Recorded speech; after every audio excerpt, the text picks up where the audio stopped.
Եվ վերջինը, թեև թրջվում ենք, բայց խնդրեմ սա էլ ասեմ եւ վերջացնեմ։ Ես օրինակ հավատում եմ, մի խանգարեք։ Ես օրինակ հավատում եմ, առաջին հերթին մեր ուշադրությունը կենտրոնացնելով նախ եւ առաջ քաղ բանտարկյալների ազատագրման վրա։ Ես ասել եմ եւ կրկնում եմ, քանի դեռ մեկ փողոցում բանտարկյալ կմնա բանտում, մենք փողոցներից տուն չենք գնա եւ երկխոսության ձեռք չենք մեկնի իշխանություններին։ Սա թող հասկանան։ Ես ինչպես նախապես ասել էի, եկել եմ միայն մեկ բանի համար։ Եթե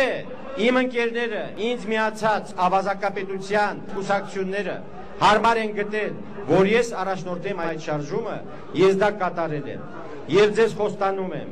այս դերը ես ասել եմ, չեմ ամաչում այդ բանից, ես միջոց եմ, ես ընդամենը գործիք եմ ավազակապետության եւ սիրով հլու հնազանդ կենթարկվեմ ձեր կամքին եւ կկատարեմ այս ծառայությունը։ Որպես Լևոն Տեր-Պետրոսյանի ավազակախմբի անկերները իշխանության ոչ մի հավակնություն չունենք։ Իշխանության մենք ինչու էինք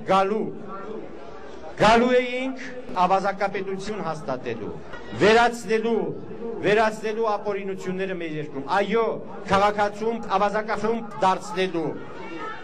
քաղաքացու համար բարգավաճման, իր երեխաների դաստիարակման, իր երեխաների ապագան երաշխավորելու հնարավորություն ստեղծելու համար։ Մի վարքյան,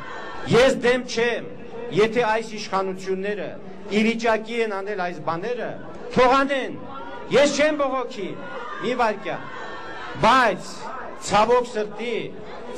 սրտի, ինչպիսի հեքիաթներ էլ պատմեն, անգամ եթե բարի ցանկություններ ունենան, ցավոք սրտի,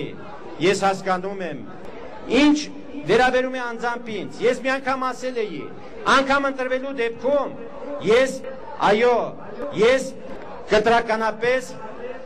վճռել էի, որոշել էի, որ ես նախագահ եմ մնալու 2-3 տարի, ոչ ավելի։